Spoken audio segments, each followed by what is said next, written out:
के अंतर्गत अपन वीट के अंदर जो एक disease loose smut of wheat उसका अध्ययन करेंगे। उसका जो एजेंट है, किसके द्वारा, जो ऑर्गेनिज्म किसके द्वारा फैलती है, उसके सिम्टम्स क्या हैं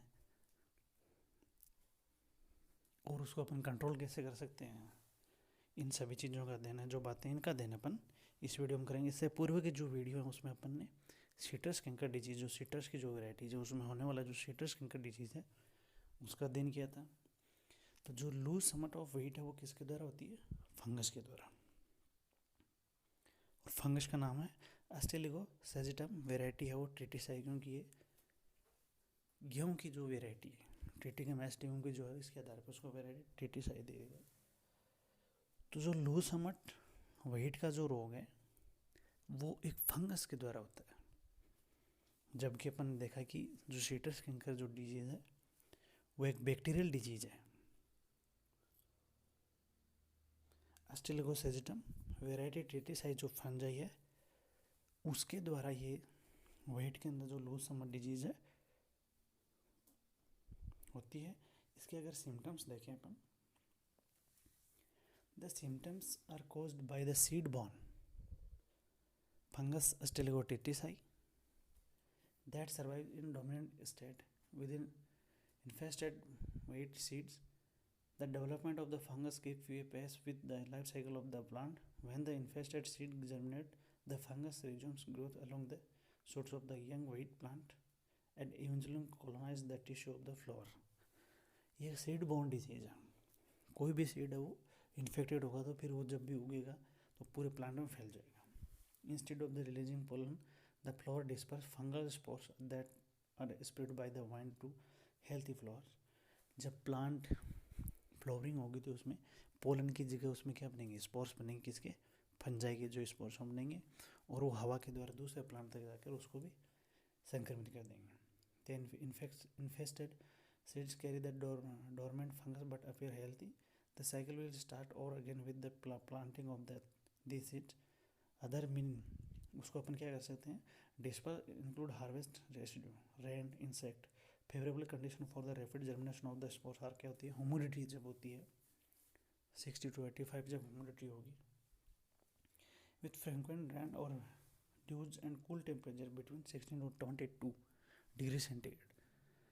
ह्यूमिडिटी ज़्यादा होगी, टेम्परेचर है लगभग 16 से 22 डिग्री सेंटीग्रेड के बीच में, और बीच में जो भी रेन बारिश है या अगर ओस होती है तो ये जो चीज़ें होती हैं ये उसको क्या करती हैं? बढ़ाती हैं। क्योंकि जो स्पोर बनेंगे वो हवा के द्वारा एक जगह से दूसरी जगह जाएंगे और जो दूसरा जो हेल्थी जो प्लांट है वो भी इसकी वजह से इन्फेक्टेड हो जाएगा। और इस तरह से ये जो डिजीज है एक पौधे से जो स्वस्थ पौधा है उसमें भी फैल जाती है। क्योंकि इसमें क्या होता है, जो सीड है जो पहले से इन्फेक्टेड है तो वो जब वो प्लांट बनेगा तो उसके पूरे जो भाग में फैल जाएगा, और ये कब जो फ्लावरिंग होगा उस टाइम पोलन ग्रेन की जगह क्या होंगे? पोलन की जगह क्या बनेंगे? इस फंजाई के स्पोर बनने लगते हैं। जिससे क्या होगा? जो स्पोर होंगे वो क्या होंगे? फिर धीरे धीरे हवा के द्वारा एक पौधे से दूसरे पौधे में जाएंगे और उसको भी संक्रमित कर देंगे। और जो इस पे जो डिजीज़ है इसको यदि ह्यूमिडिटी ज़्यादा है और टेम्परेचर थोड़ा कम है और बीच में अगर मॉइस्चर कंडीशन है तो क्या होगा? डिजीज़ वो बढ़ेगी। फिर सिम्टम्स अपीयर शॉर्टली बिफोर और ड्यूरिंग फ्लावरिंग स्टेज। कब? जब पुष्पन की जो क्रिया होगी उसके अंदर दिखाई देगा। Blackened heads with powdery black grain and a peculiar dead fish adder. The developing kernel are replaced by fungal growth. जैसे अपन पहले भी चर्चा की कि जब फ्लोरिंग होगा तो उसमें जो पोलन होगी वहाँ की जगह फंगल ग्रोथ हो जाएगी,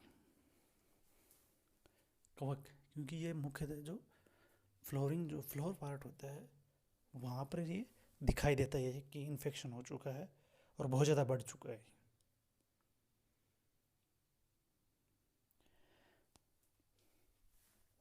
तो सिम्टम्स मुख्यतः दिखाई देंगे फ्लावर में। और जो फ्लावर होगा उसमें क्या दिखाई देगा कि जब भी फ्लोरिंग की जो प्रक्रिया होगी, क्रिया होगी, उसके अंदर जहाँ पर मेल यानी कि पोलन ग्रेन बनने चाहिए थे, वहाँ पर स्पोर्स बनेंगे वो। और वो जो स्पोर्स हैं वो दूसरे जो हेल्थी प्लांट है उसको भी इन्फेक्टेड कर देंगे, हवा के द्वारा संक्रमित हो जाए, क्योंकि एक प्लांट से दूसरे प्लांट के द्वारा हवा के द्वारा जाएगा वो। दूसरे अगर अपन देखें,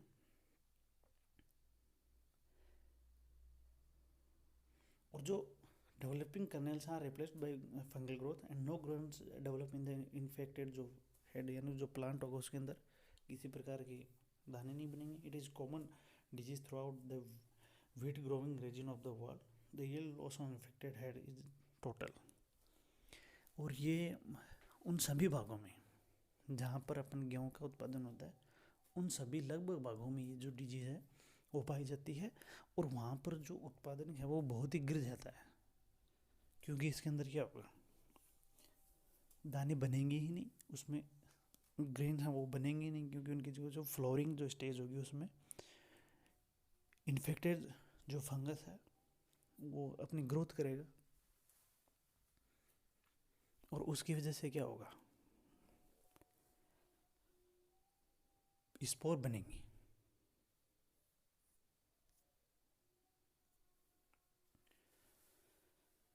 इस डिजीज का होस्ट कौन है, व्हीट, क्योंकि अपन पढ़ रहे हैं लूज समट ऑफ व्हीट, यानी कि इसका जो होस्ट है अस्टिलगो जो फंगस है टिटिसाई, इसका जो होस्ट है वो हो गया व्हीट, क्योंकि अगर यहाँ अपन अध्ययन करते हैं लूज समट ऑफ व्हीट, तो इसका होस्ट हो गया वो हो गया व्हीट, यानी कि ये गेहूँ के अंदर ये डिजीज होती है। अब जैसे ये डिजीज अगर होगी तो अगर उसका अपन कंट्रोल कैसे कर सकते हैं, इसके भी अपन 2 स्टेप में उसका कंट्रोल कर सकते हैं। एक है बायोलॉजिकल कंट्रोल और एक है कुछ केमिकल सब्सटेंसेस हैं वो अपन काम में लेके इसको रोक सकते हैं, तो वो हो गया केमिकल कंट्रोल। तो पहले देखते हैं biological control. Soak the seed in, यानी कि 20 से 30 डिग्री के बीच में अपन वाटर में उसको भिगो देंगे 4 से 6 घंटे के लिए, और उसको फिर गर्म पानी में डुबोएंगे। और इस प्रकार से जब अल्टरनेट में बार बार करेंगे तो क्या होगा, उसकी ग्रोथ हो जो फंगस है वो नहीं होगी। केमिकल कंट्रोल की हम बात करें तो उसमें क्या होगा, बहुत सारे जो फंजीसाइड है उसके द्वारा अपन ट्रीटेड करेंगे, जैसे कार्बोक्सिन है, ट्राइडेडिमेनोल है, which are taken by the germinating seed and hold in check kill the fungus within the seed. There are the other compound available to treat the seed among, जैसे कुछ दूसरे प्रकार के जो केमिकल हैं जैसे कि टेटिकोनाजोल, डाइफेनेकोजोल एंड टेबुकोनाजोल, ये जो फंजीसाइड जैसे, क्योंकि किसके द्वारा होती है ये डिजीज़, मुख्यतः फंगस के द्वारा होती है। तो बहुत सारे जो फंगस है फंजीसाइड है उसके द्वारा अगर अपन बीज उपचार करें अपन, यानी कि बोने से पहले अगर अपन बीज उपचार की जो क्रिया है गर्म पानी में ठंडे पानी में अल्टरनेट में, वो एक बायोलॉजिकल कंट्रोल जाएगा। इसके साथ ही अपन बहुत सारे जैसे केमिकल हैं जो फंजीसाइड है, अगर बीज को बोने से पहले बीज उपचार कर लें फंजीसाइड के साथ, तो इसको अपन कंट्रोल कर सकते हैं इस डिजीज़ को। इसके अलावा कुछ प्रिवेंटिव मेजर्स अगर बात करें तो अपन कि ऐसे बीज ही आगे अपन को काम में लेने चाहिए जो डिजीज़ फ्री हो, certified disease free source, plant resistant variety, जो भी रोग प्रतिरोधक प्रजाति हैं किस्में हैं गेहूँ की, वो काम में लेनी चाहिए। अपनी जो make sure to clean tools hands and footwear when working on different field, अगर अपन जो भी काम में ले रहे हैं अपने औजार हैं वो सभी क्या होनी चाहिए, एकदम बिल्कुल साफ़ होनी चाहिए, उसमें किसी प्रकार का फंगस नहीं होना चाहिए, क्योंकि उसके द्वारा भी इन्फेक्टेड हो सकते हैं। तो अपन इन से सभी चीज़ों को एक साथ ध्यान में रखते हुए करते हुए अपन इस जो डिजीज़ है लूज समट ऑफ व्हीट, इसको अपन काफ़ी हद तक है वो संक्रमण जो इन्फेक्शन है उसको अपन कंट्रोल कर सकते हैं। धन्यवाद।